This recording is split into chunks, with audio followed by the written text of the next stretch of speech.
Bom dia, boa tarde, boa noite. Sabadão e o Papo de Café está entrando no ar.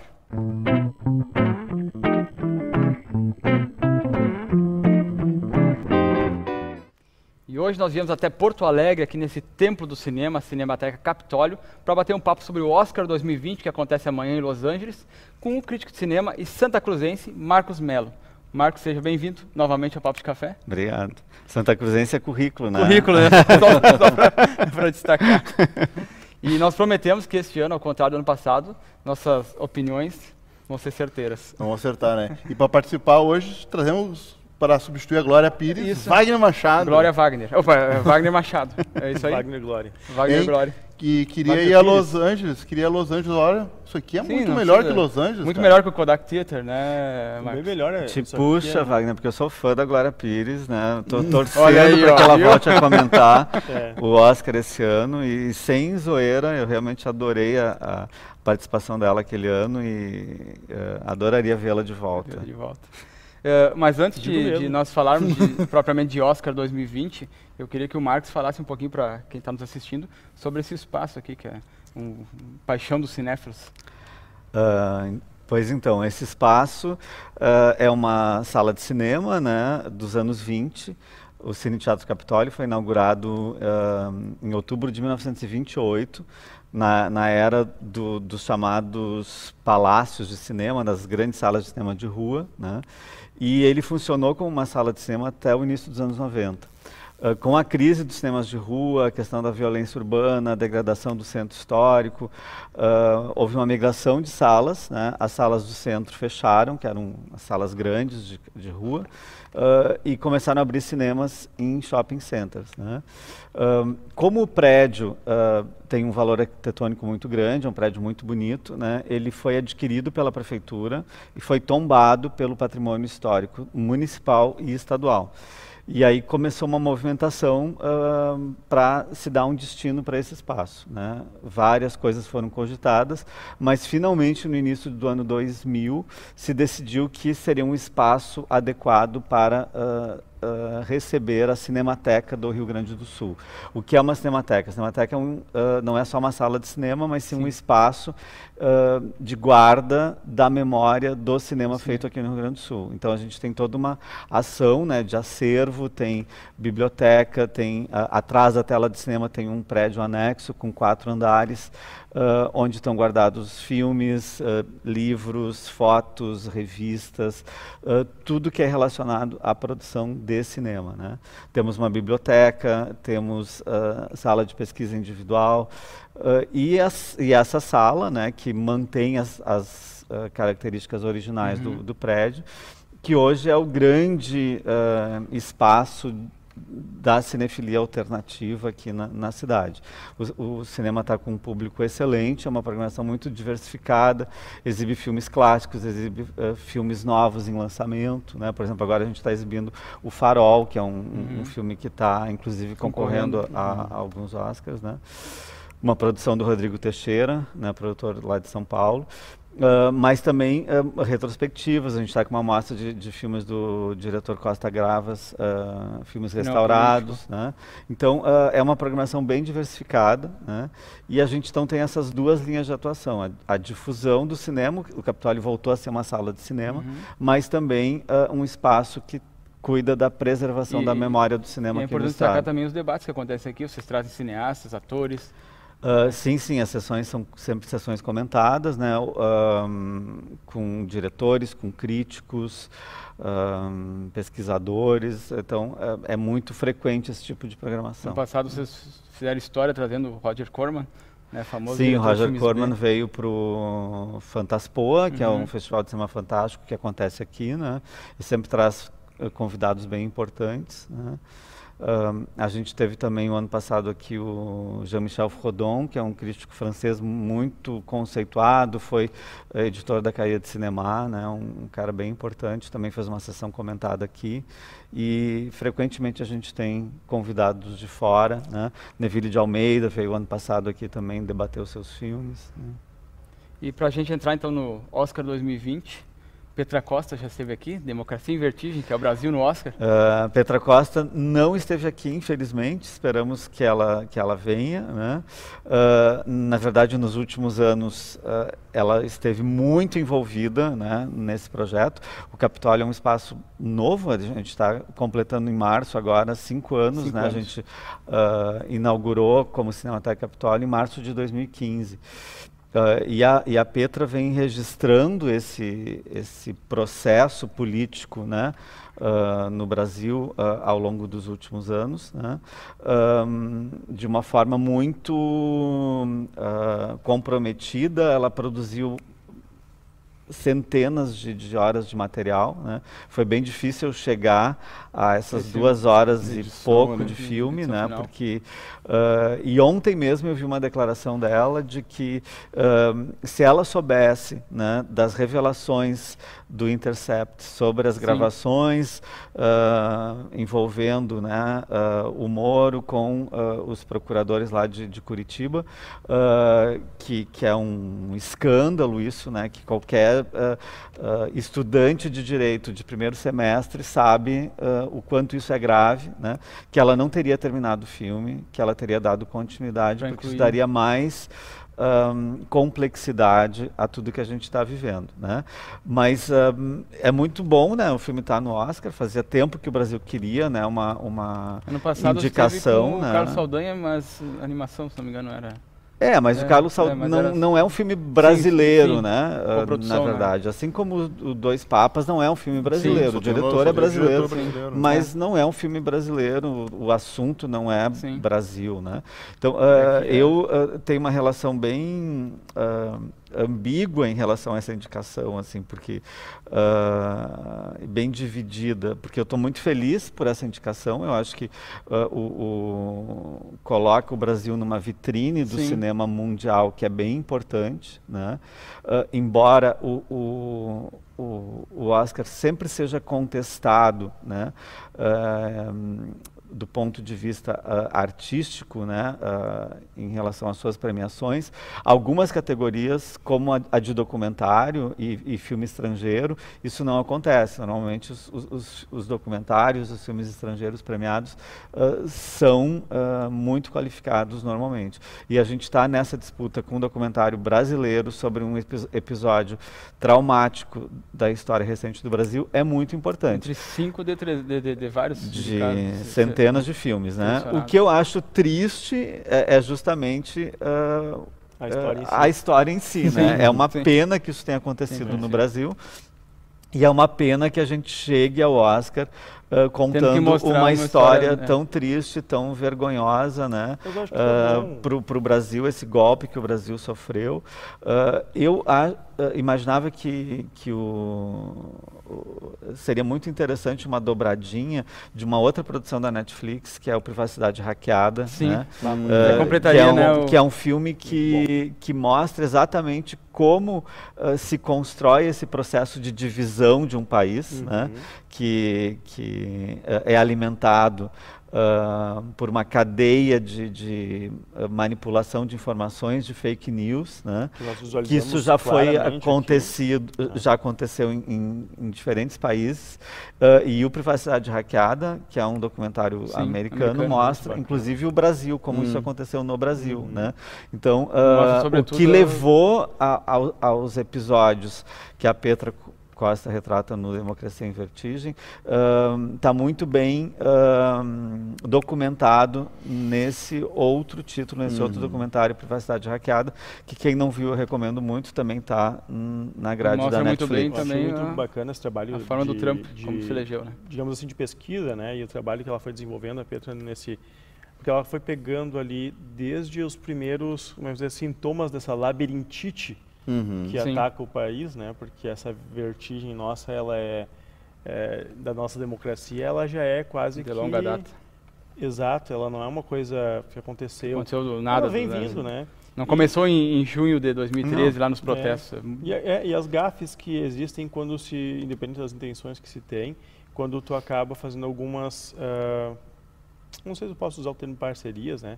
Mas que foi aquilo ali que ela destaca no ponto, no documentário, de forma bem crucial onde foi o ponto de derrocada. Ponto nevrálgico ali que determinou. Foi algumas parcerias que foram realizadas e aquela história, daí todo mundo começou a crescer e se perde a identidade de uma forma de fazer a democracia, uma forma de fazer um governo dentro de um país. Se esqueceram a ideologia e tudo mais. Aí se perdeu aquela identidade e aí aquela história, né? Qualquer um vem, coloca a mão, faz do seu jeito.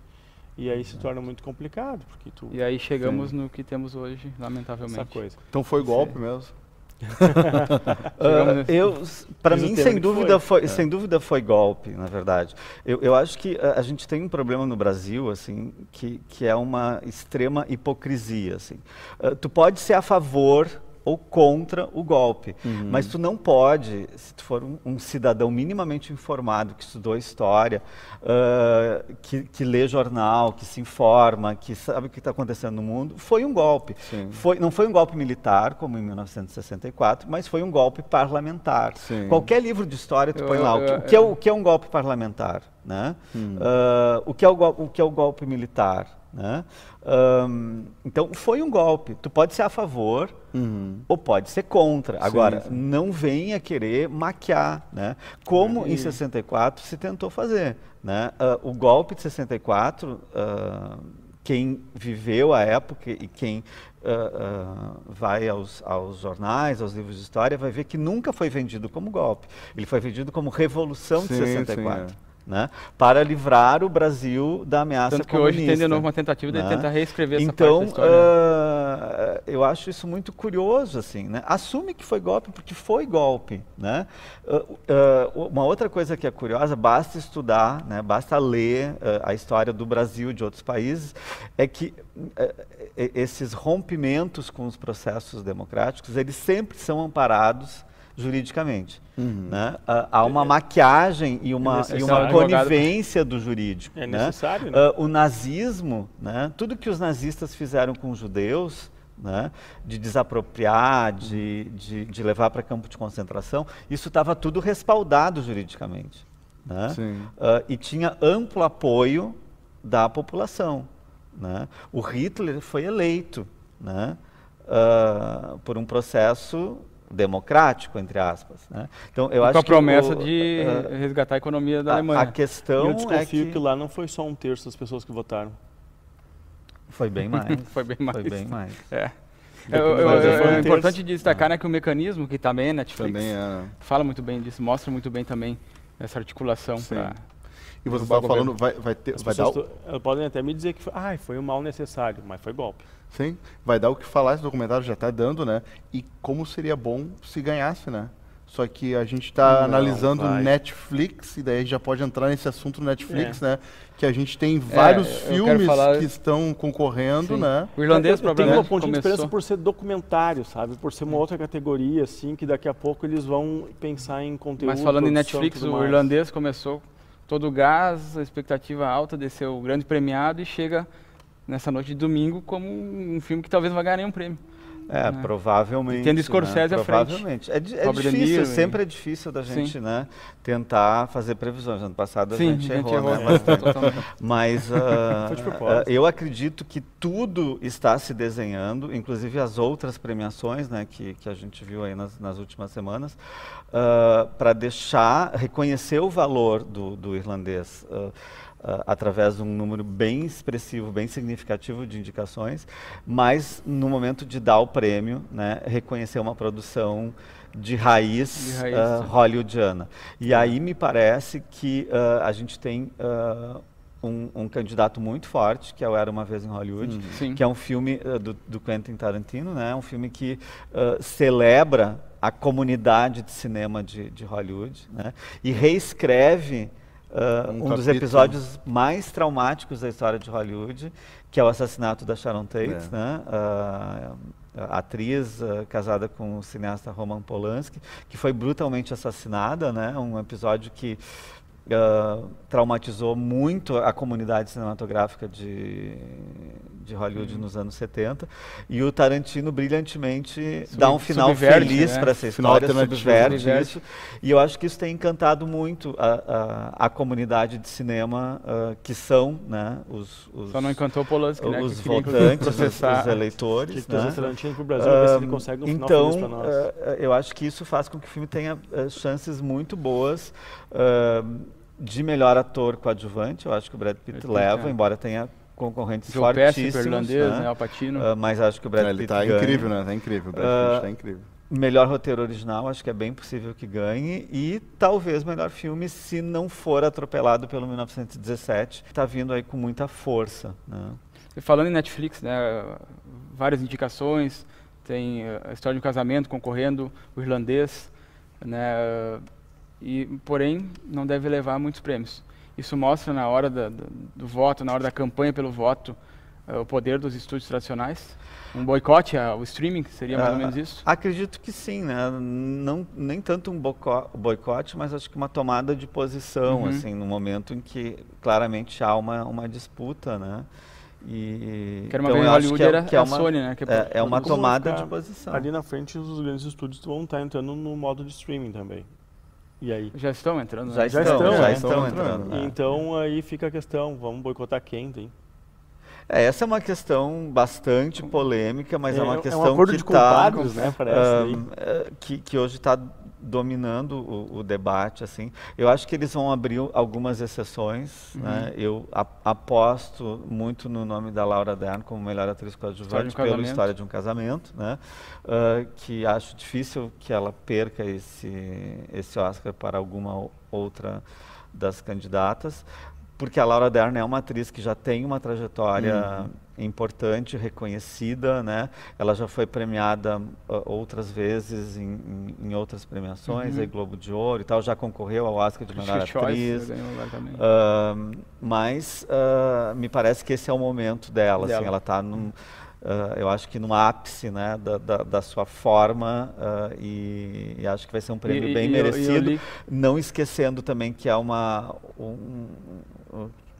que a Laura Dern vem de uma que a gente poderia chamar de uma aristocracia hollywoodiana, né? Ela é filha de atores, né?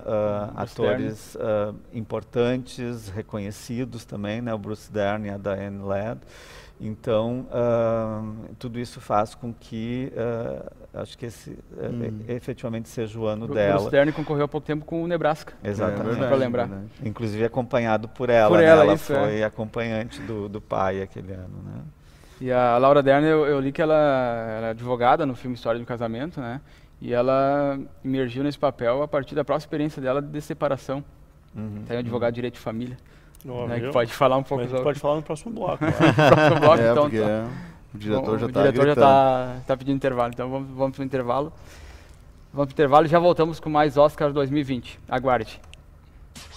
O Sesc tem muitos jeitos para você ser feliz. Academia, escola de educação infantil, odontologia, nutrição, turismo, maturidade ativa, esporte, biblioteca, recreação, iniciação esportiva e cultura.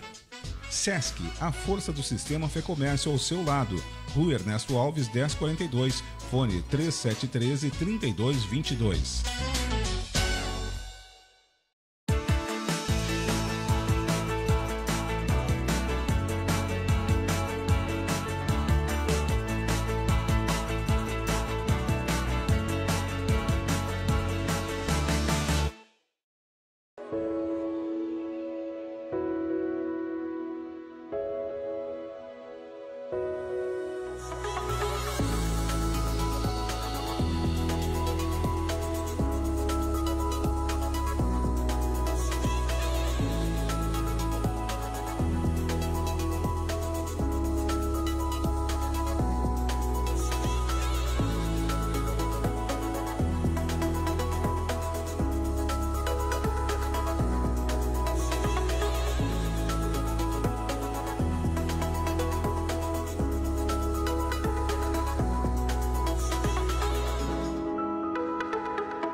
V. Steffens, especializada em bolsas femininas. Agora com bolsas e chinelos da coleção Ana Hickman.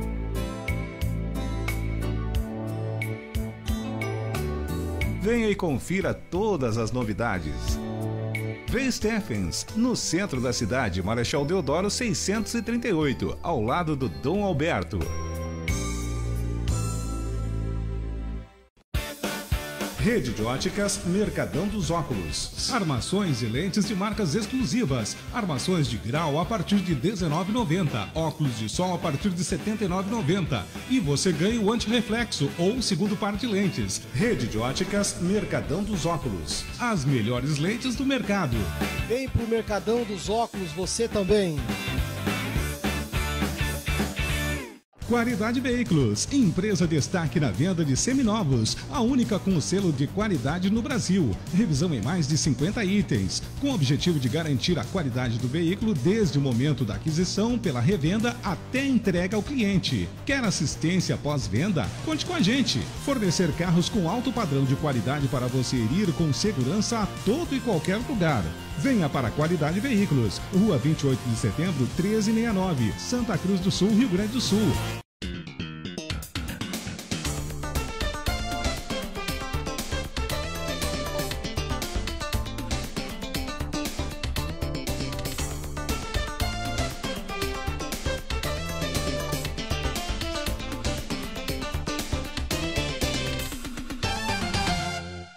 Ieva, uma nova loja, um novo conceito, um visual diferenciado. Venha conhecer nossa nova loja Candelária e surpreenda-se. Moda feminina e masculina com marcas consagradas no mundo da moda. Ieva, no centro de Candelária. Então, um dos filmes que a gente estava falando antes, da Netflix, né? História de um casamento. História de um casamento, né?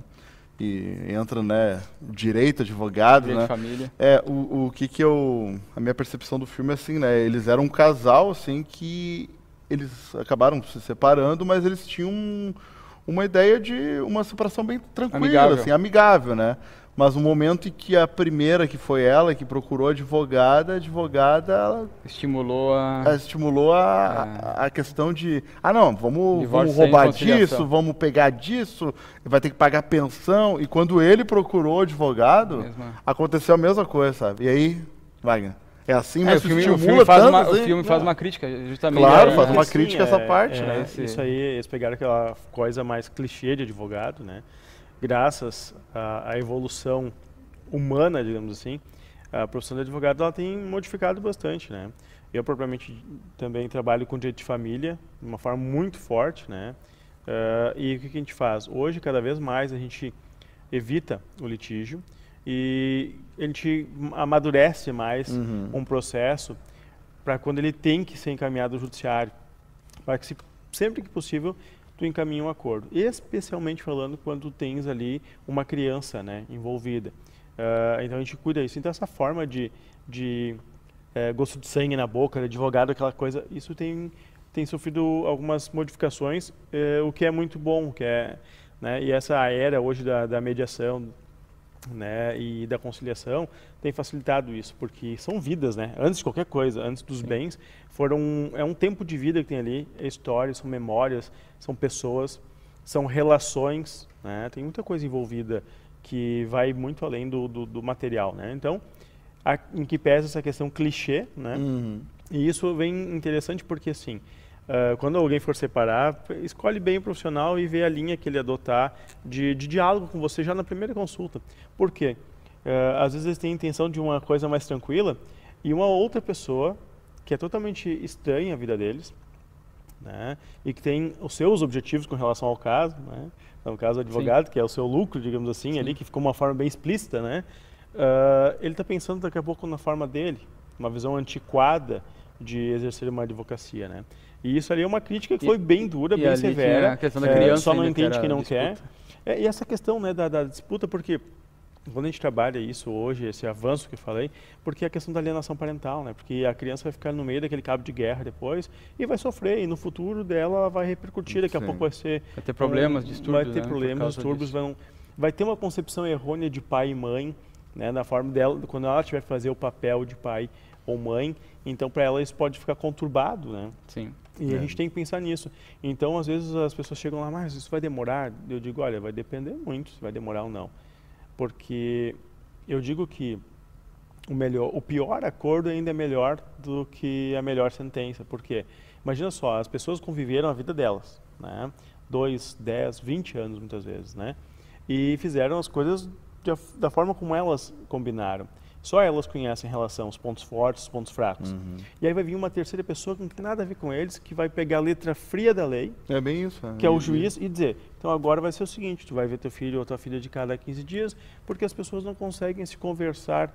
Eu acho que, eu já disse isso para inúmeros clientes, que é o seguinte, se as pessoas tiverem a mesma dedicação e atenção para com o outro, na hora de se separar, que tiveram na hora em que se conheceram e decidiram iniciar uma relação, as coisas tendem a terminar muito bem. E aí, se for assim, não tem nenhum advogado do diabo, fazendo aqui uma paródia, né, que consiga modificar a forma de pensar. Porque é uma questão simples, né? Não é respeito pelo próximo, acho que... Nós estamos falando em história de um casamento e o Adam Driver, excelente papel, um grande ator, tem chance, Marcos?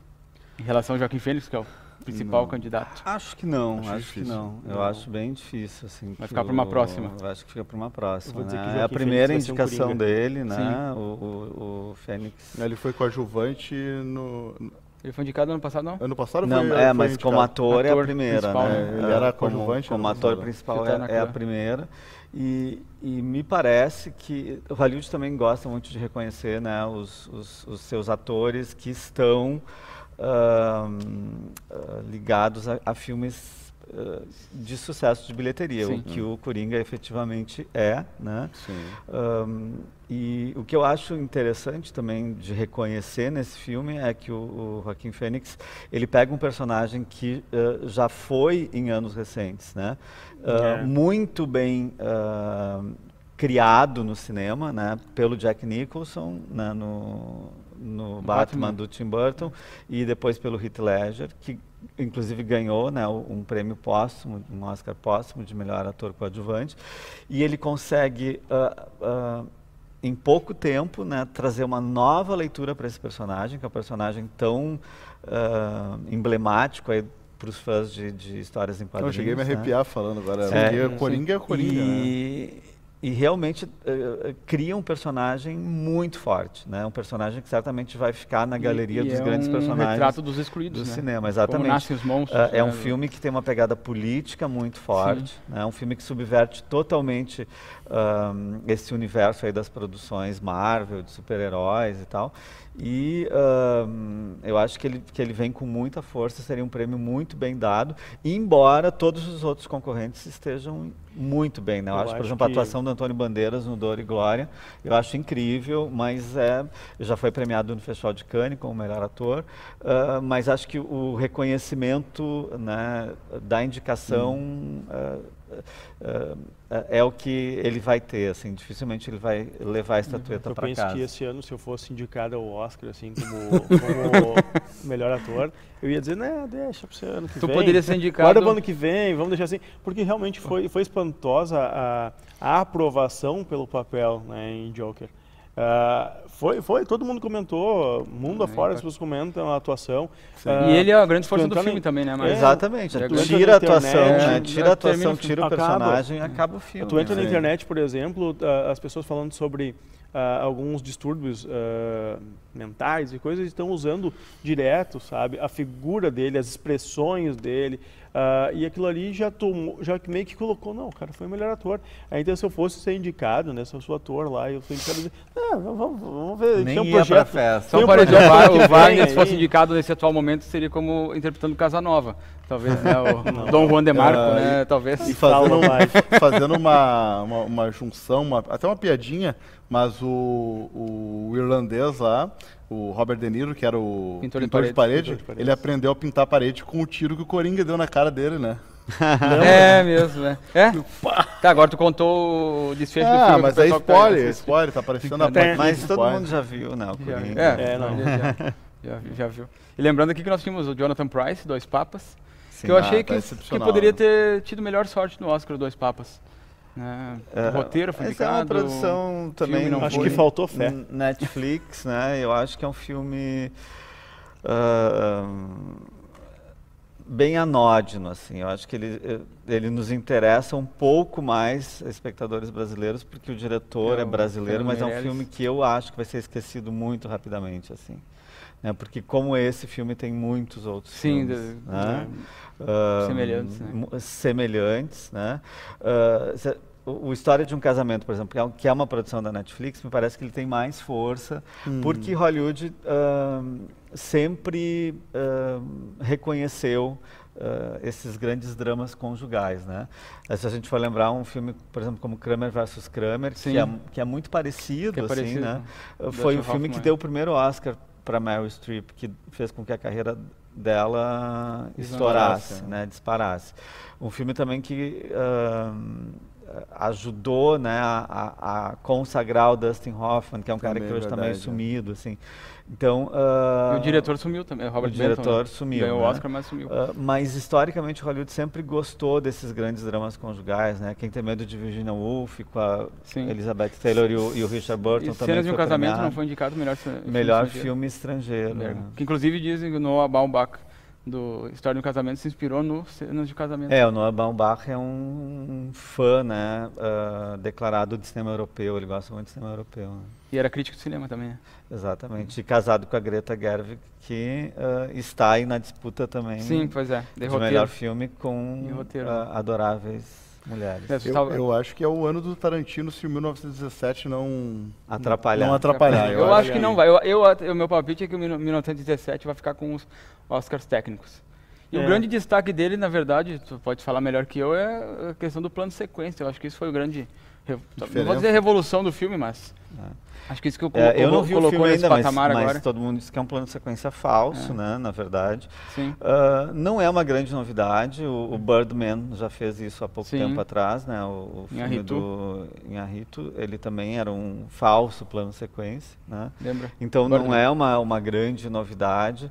E também é um filme que na época chegou com muita força no final, né? O Michael Keaton era o favorito para melhor ator, não ganhou. É um filme que ganhou, né? Que foi perdendo força, assim, né? Mas vamos ver aí o que vai acontecer, né? Acho que o Sam Mendes é um cara que é muito bem visto pela comunidade, né? De Los Angeles. Ele já teve outros momentos, né? De grande visibilidade, o Beleza Americana, né? Por exemplo. Ganhou o Oscar de diretor, se não me engano. E fez o melhor 007 dos últimos anos, que é o Skyfall, né? Eu acho que é o melhor deles, dessa fase Daniel Craig. Então, eu acho que é um diretor assim que é muito querido pela comunidade, né, hollywoodiana. Mas quero crer que o Tarantino vai passar a perna nele. Vai levar. Vai levar. Mas aí temos também o Bong Joon-ho, Parasita, que é um grande filme. É um filme pertinente para o momento que a gente está vivendo, que fala sobre divisão de classes, que para mim é o grande problema do mundo, né? Divisão de classes, a questão social. E é um trabalho de direção fantástico, né? Talvez possa surpreender. Se houvesse justiça, né? Eu acho que o Parasita ganharia tudo, assim. Para mim, indiscutivelmente, é o melhor roteiro, é o melhor filme. Né?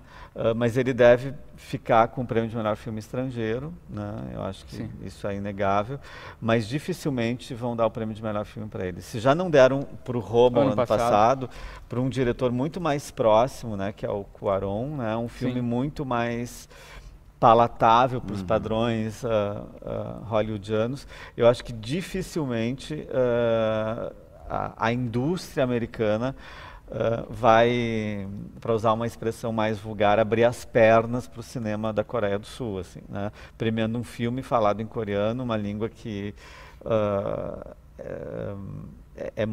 é quase agressiva para os ouvidos, inclusive nas premiações, os discursos preguiçosos dos espectadores americanos, né? Então eu acho que dificilmente ele ganha.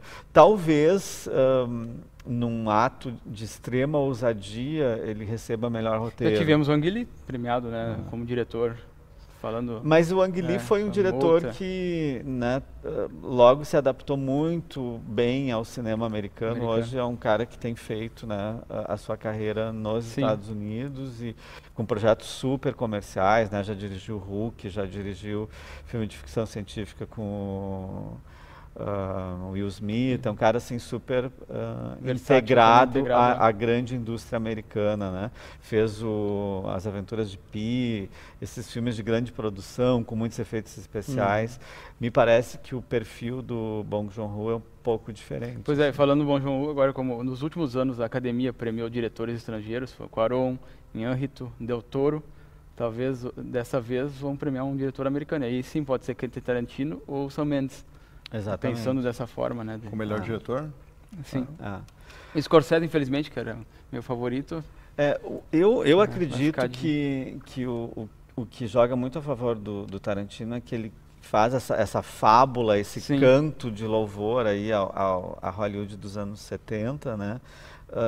De uma forma muito para cima, muito positiva, assim, né? Então eu acho que a Academia vai se sensibilizar por se ver retratada dessa forma, ver a própria cidade de Los Angeles retratada dessa forma. Nostalgia. Tem uma cena no filme que é incrível, que é quando a Sharon Tate, né, vivida pela Margot Robbie, sai de casa, pega o carro e vai ao cinema, vai às compras, vai a uma livraria. É muito legal. E é um passeio, assim, pelo melhor de Los Angeles, assim. Eu acho que esse tipo de coisa... aquela visão de final feliz daquela época, né? Exatamente. Talvez o final que eles gostariam de ter vivenciado de fato, né? O interessante do filme é que, assim, quem conhece Tarantino, os filmes do Tarantino, existe uma violência, geralmente é quase todo filme que é assim, que tem essa questão. Sim. E ali não, né? Ali tu tem a cena final, que é o final alternativo, totalmente né? Divertida. Totalmente. O final, o desfecho da história real é totalmente divertido. Né? E daí que... Ali que... aqui tá o Tarantino, né? Aquela questão da violência com a mulher, né? Que ele tem essa parte, né? O sangue, essa questão, né? E aquela cena vou contar de novo, aquela cena na piscina, que o Leonardo DiCaprio vem com o lance... Ele surge lá, não dá detalhes. Ele surge lá, repentinamente. Totalmente surpreendente, né? O pessoal talvez não esperasse aquilo. Muito bom. Falou Leonardo, eu tava aqui, vocês ali falando, eu aqui ruminando com os meus... tô sem botões. E eu aqui pensando, né, tia? Você falou do Democracia em Vertigem, como seria legal se ganhasse, né, e tal. E eu fiquei pensando, assim, ia ser muito bacana mesmo se ganhasse, né? E aí, imagina quando tu disseste no intervalo, né? E o Leonardo DiCaprio entregando o prêmio. Né? É possível. Cara, seria... Cara, vamos torcer, né, cara? Eu vou torcer, cara. O DiCaprio, ganhe, né, porque, cara? claro, eu acho que não tem essa... Eu não consigo vislumbrar essa chance de ganhar, a menos que a Academia quisesse olhar para o Brasil e dar uma mensagem direta mesmo. Provocação. Não é provocação, é uma mensagem muito direta, até pensando em tudo aquilo que o Brasil tem feito aí com relação à Ancine, essa questão do cinema também, como o país e a própria relação do Brasil com o Trump, agora o Bolsonaro e com como o Trump. o Brasil tem tratado o cinema também, né? Então, daqui a pouco, só se fosse um recado. E tem toda a questão da Amazônia, né? Tem a questão da Amazônia, tem a questão de que é um ano de eleição nos Estados Unidos, os Estados Unidos flertando com a ideia de entrar novamente numa guerra. Isso é certo, assim, né? Eu acho que a comunidade de Hollywood é muito anti-Trump. E talvez ontem os caras estão falando em impeachment do Trump, agora estão falando dele entrar numa guerra. É uma coisa que... Talvez isso ajude um pouco o filme da Petra, mas...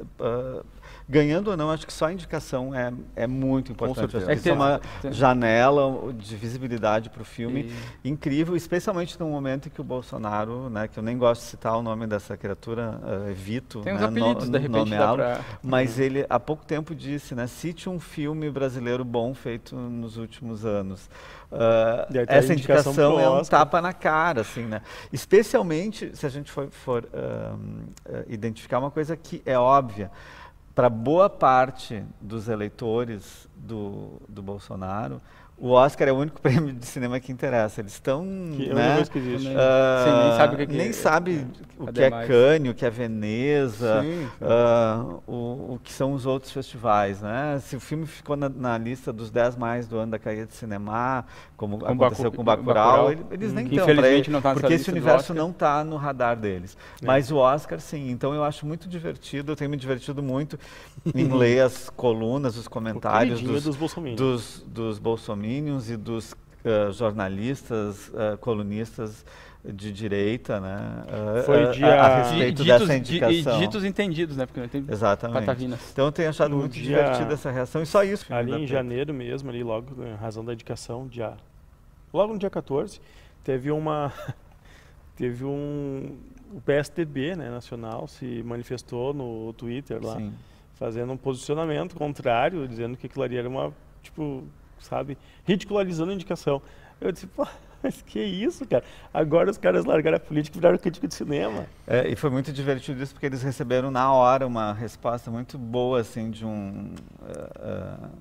de alguém que estava no Twitter e falou assim, mas não fiquem, uma coisa assim, não fiquem tristes, o PSDB também foi indicado, o Parasita está indicado. O Parasita está indicado, seria PMDB, né? Seria PMDB daí, né? Também, Parasita também, né? Até porque o PSDB tá... Mas Parasita é o que mais tem lá. Não adianta, né? E agora vamos falar do prêmio de melhor atriz. Eu já tenho minha candidata e é a favorita, Renée Zellweger, Judy Garland. Não é a favorita porque é tua, né?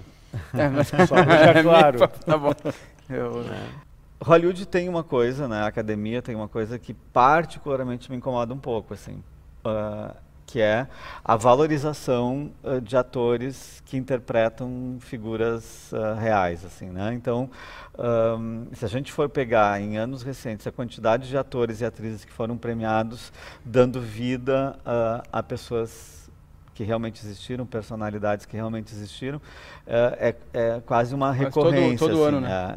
Eu, particularmente, né, embora imagine que a Renée Zellweger deva estar muito bem no filme, né, eu acho que é uma coisa meio preguiçosa. Assim, eu tendo a valorizar mais um ator, uma atriz que cria um personagem do zero, assim, do zero do roteiro do diretor.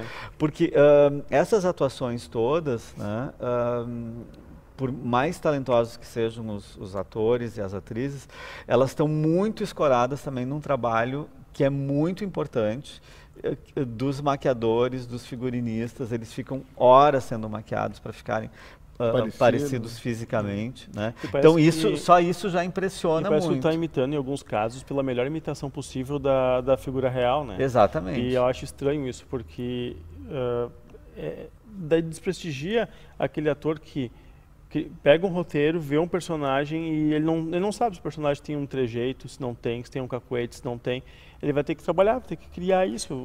Mas eu posso falar, eu tive uma sessão privada do Judy, né, e a Renée Zellweger retorna em 6 anos, ela estava 6 anos afastada do cinema, é isso? Confirmo. Não, acho que não, porque o último Bridget Jones é de 2016. 2016? Ah, 2016. Bom, então desde 2016 ela um teve papel, ostracismo, né? Assim, né? Porque ela é uma atriz que já ganhou Oscar e tal. Aí ela teve uma série de problemas pessoais, com obesidade, fez umas cirurgias plásticas que não deram muito certo e tal.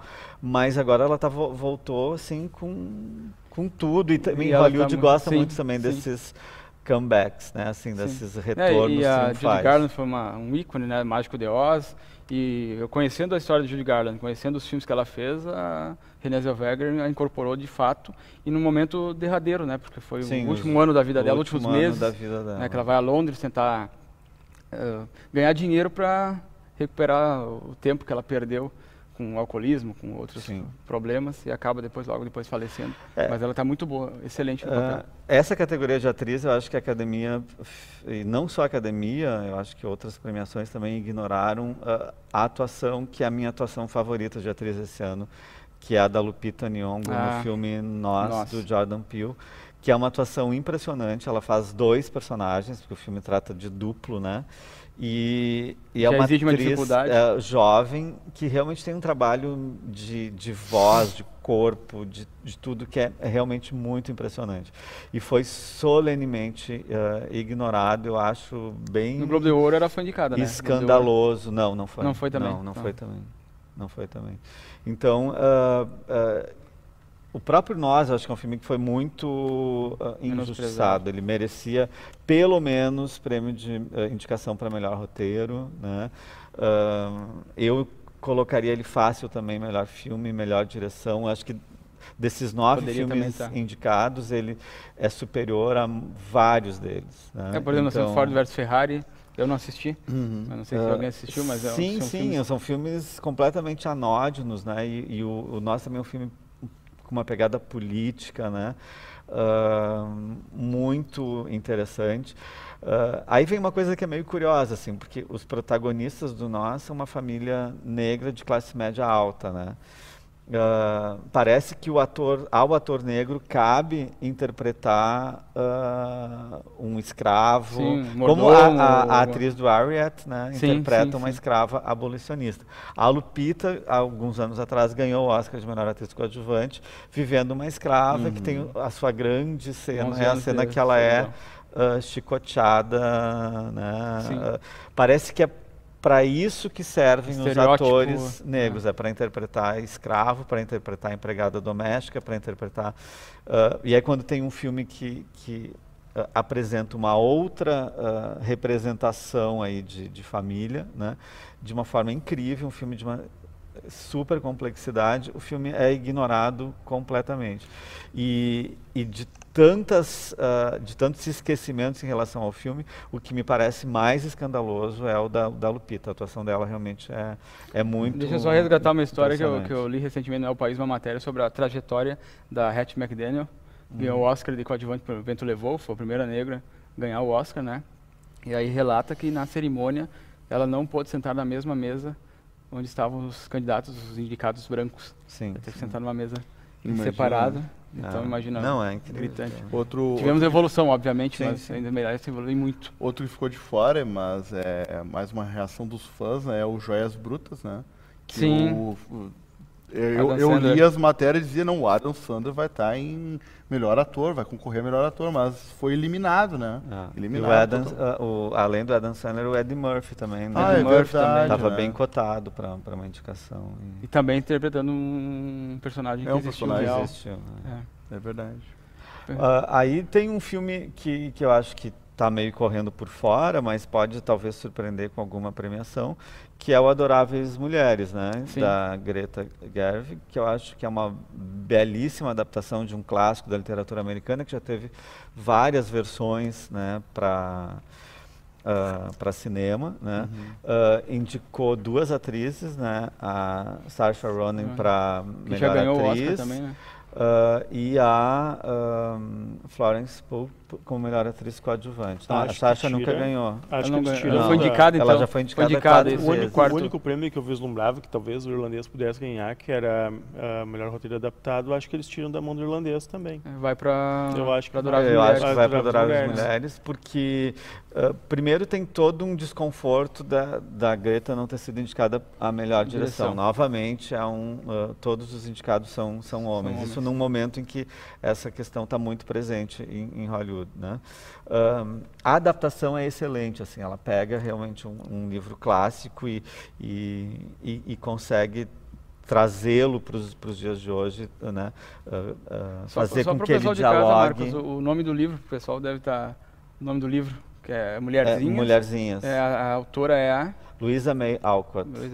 Inclusive saiu pela Companhia das Letras recentemente pela Zahar. É um livro que, né, muita gente leu, é um livro que é adotado em escola, não só nos Estados Unidos, mas em outros países. E é muito bacana de ver como a Greta consegue dar um frescor e atualizar essa história, mesmo mantendo a sua característica de uma história de época, né? E eu acho que ela é forte concorrente a roteiro adaptado. Outro filme que é interessante, engraçado e tem um pouco dramático também é o Jojo Rabbit. Sim, né? Eu achei genial. Não sei se o Marcos assistiu. Eu não vi ainda. E ele está na tem que ler o nome do diretor, que é bem complicado. Melhor filme também, né? Deixa eu ver aqui o nome do diretor, que não foi indicado também. O diretor não foi indicado? Não. É o Waititi. Ele é ator e diretor. Ele deu é um filme que tem sido bem comentado porque é uma sátira, né, ao nazismo, e nesse momento em que a extrema-direita avança, acho que é um filme que acaba sendo importante, aí as pessoas estão falando muito dele, né.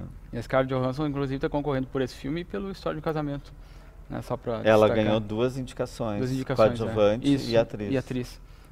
Pessoal, o papo tá bom, muito bom. Rende, né? Rende. Podemos, se nós entrar na questão de homens e mulheres, homens negros não serem indicados, e mulheres, nós podemos estender mais um programa completo aqui. Sim, sem dúvida. Mas eu quero então agora, para a gente finalizar aqui, as apostas de cada um para melhor filme. Tarantino. É consenso, acredito. Eu acho aquela questão, 1917 ou Era Uma Vez em Hollywood, que para mim são o melhor vou apostar filme. no Era Uma Vez em Hollywood. Eu também aposto no Era Uma Vez em Hollywood e prêmios técnicos por 1917. Também. Ator de Joaquin Phoenix e atriz Renée Zellweger. Também. E roteiro adaptado, o Adorável Mulheres, E o original Tarantino, que ganhou todos os prêmios Tarantino, embora eu torça por Parasita, e fico na torcida para a Petra Costa também. E o Leonardo DiCaprio entregando Democracia em Vertigem, que eu acho que é um momento realmente muito importante para o cinema brasileiro, para a história brasileira recente. A gente está na maior festa de cinema, né? Retratado dessa forma e na disputa por um prêmio que é tão valorizado, né, pela indústria, pelo mercado, né? Então ficamos aí na torcida. Eu só quero indicar, aproveitando que estão falando da Petra Costa, indicar o Helena, que é um belíssimo filme que ela conta um pouco da história da irmã dela que cometeu suicídio. Exato. É um filme belíssimo e foi lançado há alguns anos também, documentário. Está também disponível na Netflix, assim Netflix. como o Homem e a Gaivota, que é o segundo longa dela. Também. E você de casa pode também agora deixar aí a sua opinião, a sua fezinha, digamos assim, quem vai levar aí os prêmios do Oscar, né? E se você assistiu depois, porque né, a gente está na Rede Mundial de Computadores, você pode assistir depois. Diz aí pra gente, então, aí nos comentários, se tu tá de acordo com a premiação, se tu achou que alguém foi injustiçado aí, não deixe de participar. Isso é bacana também. E eu quero já aproveitar, antes da dica cultural, quero agradecer Wagner. Olha, muito melhor que a Glória Pires. Se eu fosse a Globo, amanhã tu estaria lá no Rio de Janeiro para comentar o Oscar. Olha que teu Dindo é fã. Mas o Wagner não foi melhor que a Glória Pires? Não foi melhor que a Glória Pires. Ele tem que comer muito feijão. Eu também prefiro a Glória. Eu prefiro a Glória e com relação a isso, na verdade, eu não posso opinar. Bom, agora dica cultural. Glória Pires, a gente te ama, Glória. Te amamos, Glória Pires. Está convidada pro ano que vem. Papo de café. Para o Papo de Café. Duvidei também, né? Duvidei. Café. O Marcos aí pode fazer um meio de campo para nós e convidá-la para vir aqui no Capitólio. Imagina ela aqui, Glória Pires. Oscar 2021, Marcos Melo e Glória Pires do Papo. Que, aliás, já esteve lá, né? Importante reconhecer. Sim, quando o Quatrilho foi indicado, a Glória esteve lá, a gente viu ela no tapete vermelho. E tudo isso que a gente está falando, assim, eu sempre... pode parecer brincadeira, mas não, assim, para mim a melhor transmissão do Oscar foi que eu lembro, foi comentada pela Glória Pires. Alguém, por favor, eu acho ela incrível. Alguém, por favor, marca a Glória aí, já faz o convite. E até porque ela subverte essa coisa do especialista, que eu acho que é uma grande bobagem, assim, né?